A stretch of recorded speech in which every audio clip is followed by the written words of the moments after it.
c'est pas la politique loolu taxul ñuy wax politique politique mooy nan nga mënee wutee ay pexe yu dagan ngir jariñ sa askan loolu mooy politique wut pexe yu dagan pour jariñ sa askan mais su fekkee ne nag boobu la ñuy wut ni loolu mooy politique dëgg kon ñëpp tous les artistes sont des politiques moi je suis politique dans ce sens-là je suis très politique parce que pexe yu dagan yoo xamee ni nii mën naa ko wut pour jariñ suma askan ba gàllankoor bu ko dal ma jéem a wut lu ko fay wala ma jéem a wut ay pexe ba loolu du ko dal dinaa ko wut loolu mooy su fekkee ne loolu mooy politique je suis très politique mais en même temps artiste dafa nekk dafa nekk loo xam ne ni dafa mel ni mu koy mën a waxee dafa mel ni benn picc bu nekk ca kaw a kaw a kaw a kaw asamaan waaye lu nekk ci suuf mi ngi koy gis léeg-léeg mu ñëw ci suuf nekk nit ñi xamanteeg ñoom jàmmanteeg ñoom xam seeni problème xam seeni mbébét xam seen li ñuy bañ léeg-léeg nag mu yëkkatiku nag dem ca kaw xool leen nan la réew mi di doxe nan la askan mi di doxe lan moo leen gàllankoor lan moo téye réew mi ba tey ñuy am ay problème di élection bu ñu falee Ablaye Wade am yaakaar gi tas ñu fal kii ñu am yaakaar gi tas c'est quoi le problème c'est-à-dire que man réflexion artistique bi foofu laa ko yóbbu c'est-à-dire dama ni ñun waratuñu def erreur on a Sénégal waratul def erreur te loolu laa wax tous mes amis qui sont dans le nouveau dispositif je dis autant j'étais très dur avec Macky Sall je vais être encore beaucoup plus dur avec lui parce que yéen li ngeen ñu jaay ak li mu leen jaral ba ngeen yegg fii dara warul tax askan wi jëppi de dara warul ko tax donc pour moi l'artiste est en même temps quelqu'un qui est politique mais qui n'est pas dans l'arène politique comme un objet de partisan. Il n'est pas partisan, mais il est profondément politique parce qu'il cherche des moyens licites, des moyens légaux pour assouvir les problèmes, les besoins de son peuple. waaw lu ma si bëggoon yokk mooy que le piège mooy tomber dans ce piège là. xam nga soo nekkee si benn climat bu tendu instant boobu soo nekkee si benn climat bu tendu instant boobu où la parole est surveillée, la pensée est parfois criminalisée, donc penser devient un acte politique et penser devient un acte politique et créer devient un acte de résistance. Et instant boobu noonu yaa ngi xool noo koy waxee foo koy waxee ak noo koy defee donc tu es dans yaa ngi commencé dugg ci politique yaa ngi bañ ñu censurer la yaa ngi bañ ñu auto-censurer la soo nekkee ci xalaat boobu rek déjà yaa ngi nekk si politique mooy comme ni ko papa waxee politique bonul si yaa ngi koy utiliser légalement et licitement. Le piège Fatim mooy en temps de crise le jeu politique il est bipolarisé pour ou contre. Mais maintenant, ce que l'on voit également, le champ de l'artiste également est dépolarisé, pour ou contre. Est-ce que les artistes vont tomber dans le même piège que les politiques? Parce qu'il y a des artistes qui chantent pour, d'autres qui chantent non. Alors que dans l'origine, de la définition originelle de nos politiques, est au service du peuple, de la nation. Artistes, les voix politiques, autrement dit une bipolarisation des chants et des refrains artistiques au profit des politiques mais pas des populations. Moi, je me dis que on a une population assez mature quand même. qui savent faire la différence entre ñi nga xam ne dañuy def politique comme ça nii rek pour seen bopp ak ñi nga xam ne dañuy def politique pour éveiller les consciences ñi nga xam ne dañuy def politique pour les représenter les oubliés les sans voix. Je pense que ne population bi nekkatul ci loolu xam nañu kan mooy Malal lan la def ci dëkk bi xam nañu kan mooy Thiat lan la nekk ci dëkk bi est-ce que le Y en a marre est constitué en général d'artistes sont là pour eux wala sont là pour seen poche wala sont là pour les politiques. Instant bi am na changement bu am mais yàggul deful 4 mois et même pas 4 mois on a commencé à taper ci seen kaw. Donc c'est clair qu'ils ne sont pas politiques, ils ne sont pas pour les politiques. On est là pour la population et la population est assez mature pour faire cette différence-là. Xam nañ ni leen fi nekk ñi engagé auprès de mooy comme ni ma la ko waxee léegi su mën da amee ñu génn nekk ak ñoom nekk ci poto yi ak ñoom su fekkee dañu war a wàcc pour seen nekkin pour ñu bañ a jël salfaañe seen ay droits gis nañu tamit artistes yi ñuy taxaw pour loolu pour man on est assez mature pour ça. Voilà beneen question bi nga xam ne am na solo en temps de crise politico-sociale mooy les artistes sont sous le feu des projecteurs citoyens yi dañ leen di soxla mais crise bu su jeexee dañ mel ni les artistes sont derrière. Est-ce qu'à un moment de crise askan bi jàppee les artistes pas comme une finalité mais pour un moyen bien défini. Fatim dañ kaa soxla mais Fatim après su woowaatee askan bi dañ naan kan mooy Fatim est-ce que ce jeu-là du jóg entre finalité et moyen askan bi artistes yi est-ce que loolu tamit du décourager artistes yi ñii dañoo bëgg lu yomb quoi suñu nekkee ñëw artistes yi temps de paye ñu ne bon artistes yi ñoo qu'à s'occuper de leurs affaires. Non, je pense que artiste bi veille la war a nekk dafa war a nekk sentinelle dafa war a nekk koo xamee nii bu ñëpp tëddee ma ngay xool bu lëndëmee ma ngay wut tos bu muy taal pour nit yoon wi bu nit ñi sonnee mi ngi wut lu leen defal bu nit ñi tiitee mi ngi wut loo xamee ni nii daf leen di dalal bu nit ñi xiifee mi ngi xalaat nan la ñu mën a def pour que ñi lekk bu nit ñi nekkee ci mbënd mi mi ngi xalaat moom nan la ñu mën a def ba mbënd mii ñu trouver ci solution. Donc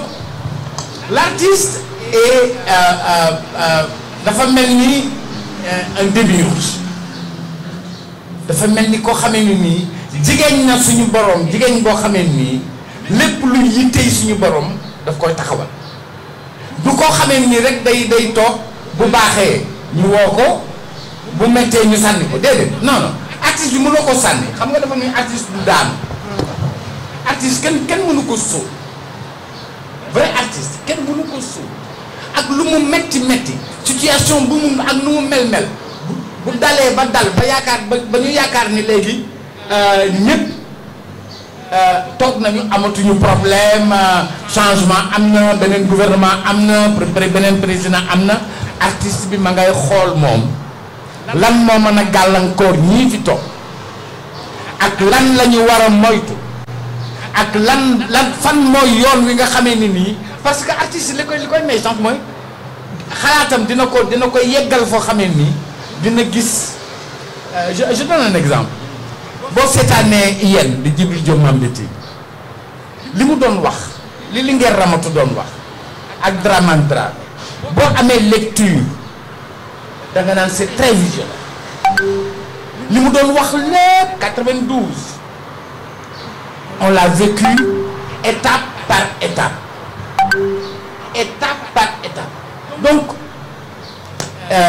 l'artiste dina am benn tolluwaay bu muy toll ci xam-xam ak ci yëg-yëg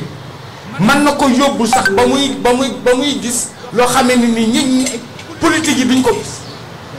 man loolu leer na ma ni artiste dina toog fii gis loo xamee ni président du ko gis premier ministre du ko gis ministre du ko gis te pourtant ñoom ñu ngi dossiers yi rapports yi lépp a ngeen ñëw mais dafa am benn yëkkati benn état boo xamee ni yàlla moo fa teg artistes yi dafa leen day ubbi seen xel ci loo xamee ni nii nitu neen yi nit ñi nga xamee ni nii dañuy gouverner nii rek mënuñu ko xam mais loolu moo tax gouvernement bu bëgg a toog am doole il faut ngay déglu artiste loolu moo leen man parce que li nga wax bu ñu toogee rek fàtte artiste waaw. foofu la ñu gën a soxla artiste parce que artiste yi moom moo mën a toog ni la xoolal moytul de am na luy ñëw lu may dégg muy riir ñu ngi ñëw nga naan ko lan la mu ne xaw ma ko de mais daal sama xel daal vraiment temps yëpp bu ma tëddee loolu laay gis dañu naan sax dañuy dem ba naan kii est-ce que du gisaane kat wala day seet wala déedéet non non yëg la artiste dina toog di yëg loo xamee ni nii ki dul artiste mënu ko yëg artiste dina toog di gént loo xamee ni nii ki dul artiste mënu ko gént dinañu dem ba Djibril je reviens toujours sur Djibril danaa toog ba si yàgg mu ne ma maam booy ma ne ko mu ne ma li may xeeñ ci dëkk bi neexul ma ne ko lii rek waaye yëpp tam nag effectivement quelques jours après un événement se passe mun nga waxoon naa la ko c'est-à-dire que dafa amoon dañu am benn baatin sensation dafa am benn baatin bu nekk dafa am benn sirru bu nekk ci artiste nekkul ci beneen nit yàlla jox ko keneen ku dul artiste dama tàmbali ni la artiste mooy kalu yàlla xam nga cinéma da ngay def benn film boo seetaanee xaala tey ani ma ko jóge ani Thierno Ndiaye Dos ani Issa Niang ñoom ñëpp nekkatuñu fi ñoom ñëpp yàlla jël na seen ruu waaye cinéaste bi day téye ruu gi abadan loolu kal la yàlla dafa bind nit ki defal ko ruu ni heure bu ma ko kulli nafsin sa'iqatul mawt heure bu ma la neexee laa lay jël yóbbu la yow yàlla jël ko yóbbu ko yow nga def ko ba ñu koy seetaanaat muy tëb di ree di foo di fecc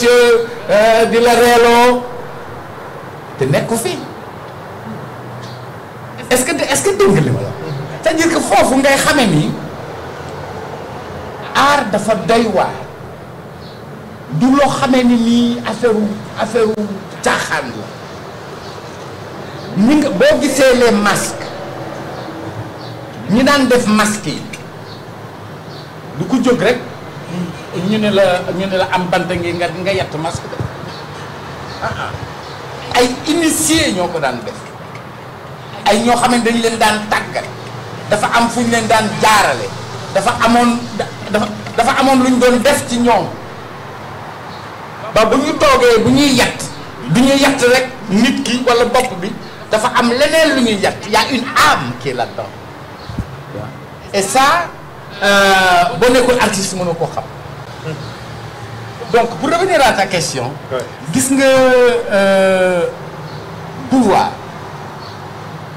pouvoir bu intelligent à la fin de la guerre de la seconde guerre quand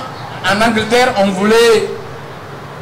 wàññi budget yi ministère du plan nañu wàññi lii ministère du truc nañu wàññi lii bi ñu ñëwee ba culture bëgg ko wàññi Churchill daf leen waa kon lu taxoon ñuy xeex pourquoi on se battait on se bat pour notre culture xeex boo gis c'est culturel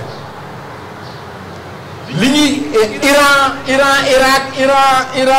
Israël c'est culturel c'est civilisationnel ok Israël Gaza pourquoi ça continue depuis plus de je sais pas 50 ans pourquoi ça continue parce que les intellectuels n'ont pas osé élever la voix de manière audible d'une seule voix avec des événements très forts pour dire à Israël stop. Et aujourd'hui encore il y a 800 morts, il y a des jeunes, il y a des bébés qu'on écrase et tout le monde dit, c'est-à-dire qu'à la limite on a pornographié la misère et la mort. On a pornographié la misère et la mort. Ça devient pornographie. C'est presque quelque chose que voilà qu'on voit qu'il y a des gosses qui meurent il y a des enfants qui courent, qui n'ont même pas d'eau, qui n'ont même pas de quoi manger. Et ce qui leur amène à manger, on les écrase. Et le peuple et le monde regardent comme si de rien n'était. Et les intellectuels ne bougent pas. Et je pense que le Sénégal doit être un des pays phares pour élever la voix. Il n'y a pas de petit pays. Et le Sénégal est un grand pays. C'est un très, très, très grand pays, respecté à travers le monde. Donc nous devons porter des combats de civilisation, des combats du monde pour notre humanité. Ce n'est pas un combat pour Massamba ou pour Madem. Li ñu war a gis dafa dañu war a jéggi nit ñi, dañu war a jéggi fi nit ñi xoole nii ñun duñu war a xoole fii ca kaw la ñu war a xool. Et je pense que ça c'est le message que je donne finalité ou moyen artiste en crise, finalité ou moyen. mais li ma si bëggoon yokk mooy que ni artiste dafa généreux, dafa baax, dafa généreux. xaarul ñun ak population bi quand tu dis moment politique bu ñu soxlawee ñu utiliser ñu après ñu sànni ñu ñun ak population bi on est des partenaires. mënuñu ñu sànni parce que on est au début à la fin de tout. sooy dégg artiste bi waykatu kii bi dafay ñëw loo xewle soo amee gan président bu amee gan il faut que mu artiste bi ñëw wala mu ànd ak moom dem dëgg il faut que waykat bi xasaayit bi ñëw on est au début à la fin de tout et on n'attend pas xaaruñu dara ci population bi ñun ñoo ñëw ñu ne ay artistes lañu on est engagé on va vous représenter on va se battre pour vous on va parler pour les sans oublier ñun ñoom laaju ñu de ñun ñoo ñëw ñun dañ koy wax donc on n'attend rien si ñoom lu dul reconnaissance ou un simple merci. Tu vois, mais personnellement man je sens pas que ne ñoom dañ ñuy soxla utiliser ñu wala bañ ñu soxla bàyyi ñu fee ñun ñooy créer peut-être sax li ci ëpp ñun ñoo leen di soxla en moyen de crise tamit lañ leen di delloo loolu quoi liñ album yi ñu doon jëndi concert yi ñu doon seetaan si et tout et en moment de crise buñ ñu soxlaa ñun tam dañu war a ñëw taxaw jox leen ko pour man partenariat la gagnant gagnant donnant donnant sans xaar si lu bëri si ñoom quoi.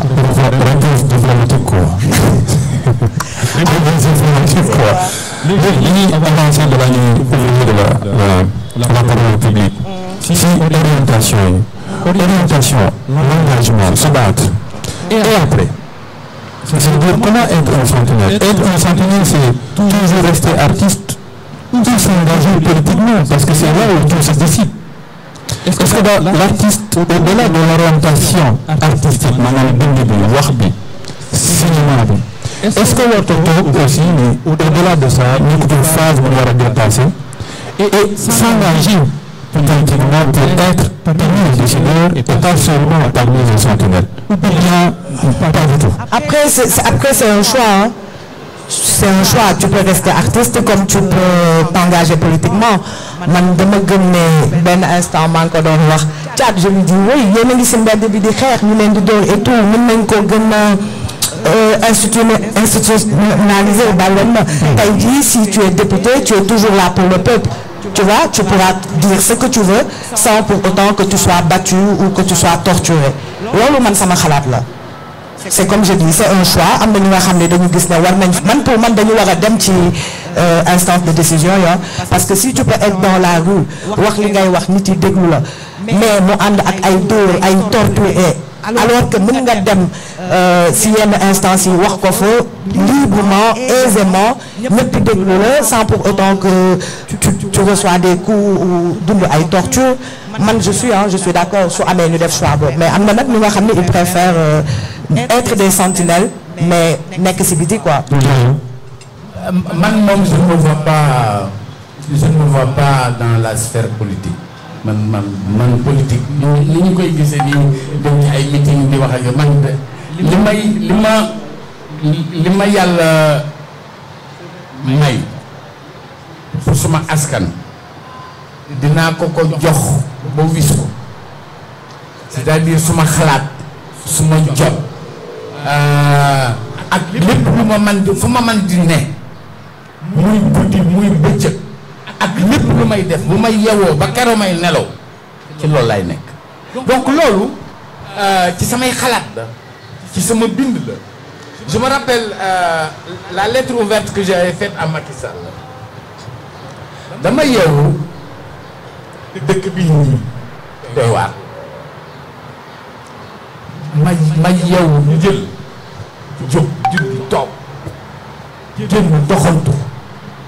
mais mel ni daal dañ ma ni il faut nga wax te temps yooyu wax yombul de temps yooyu gars yi ñu ci bari dañu waaf mais ma ni xaaral ma dugg ci sama bureau toog je me rappelle texte boobu maa ngi ko bind ay entre 4h30 entre 5h et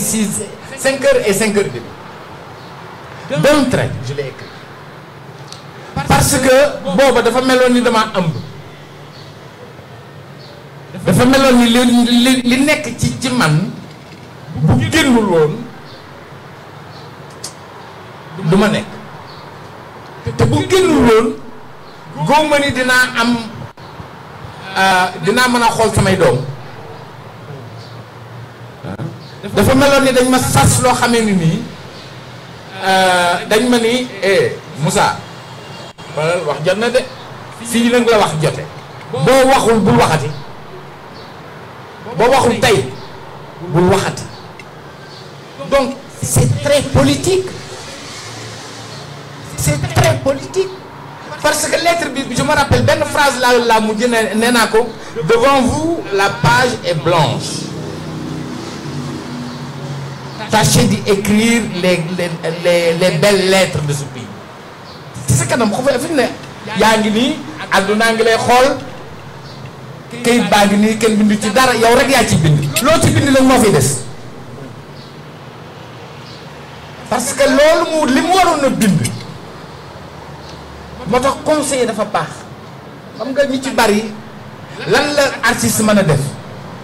te bu politique yi comprendre dinañuy def de temps en temps ñu yollee ko dem kër Malal wala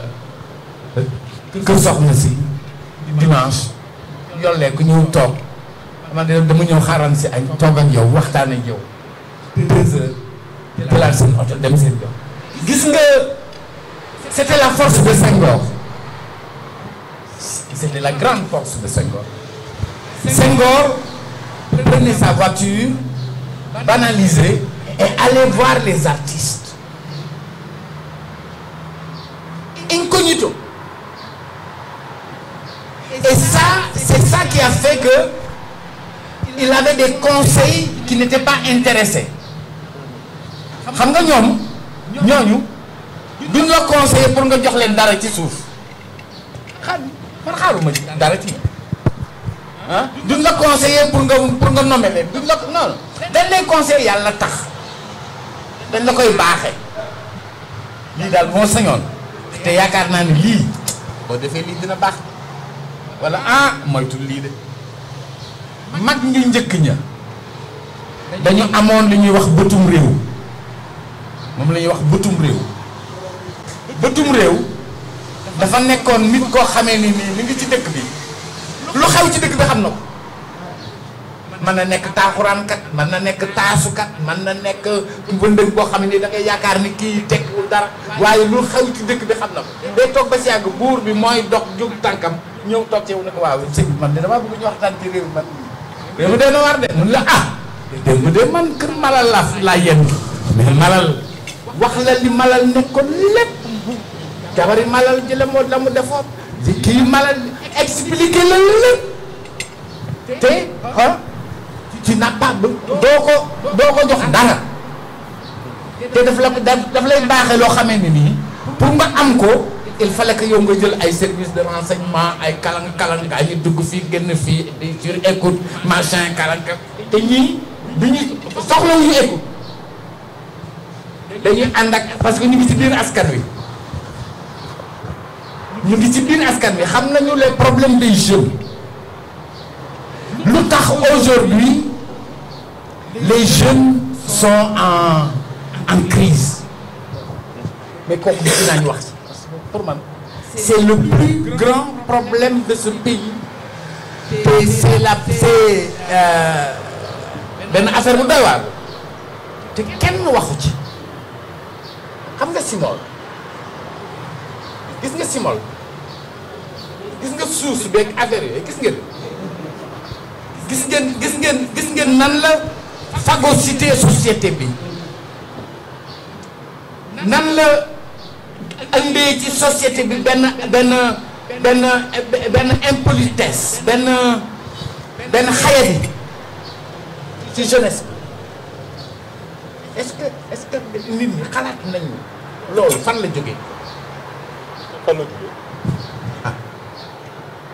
fan la jógee jóge na ci kër yi jóge na ci mbedd mi jóge na ci xarala yi jóge na ci mag ñi jóge na ci nguur gi jóge na ci xam-xam bi ñu tëj fii war na am gox bi war na am 5 au moins 5 ou 6 commissariats amul benn bibliothèque fan moo am bibliothèque fii benn salle de cinéma bu xale yi dem ah xam nga la nature a horreur du vide dañu bàyyi xale yi ci vide mais vide boobu li koy remplir du doy waar lay doon du yomb de man nag am naa ci xalaat te dinaa leen ko wax. Inch'Allah. waaw Fatim waaw après ñu yokk rek tout à l'heure papa a dit que moom gisul boppam ci meeting yi mais comme nous artistes yi gisuñu suñu bopp ci meeting yi mais je pense que ne assemblée quand même jege na tuuti rappeur bi parce que assemblée ñi fa nekk c'est pour le peuple et représenter le peuple donc man gis naa artistes yi biir ñenn ñi biir assemblée ñenn ñi nekk sentinelle ci mbedd bi. waaw pour dugg assemblée nag foog nga xeex ëttum politique dugg. ça dépend rek am na ñu nga xam ne dañuy demal seen bopp. waay waaw. léegi ñuy bi la parole au public pour question suggestion wala contribution le micro est là. mala la ngi wàcc.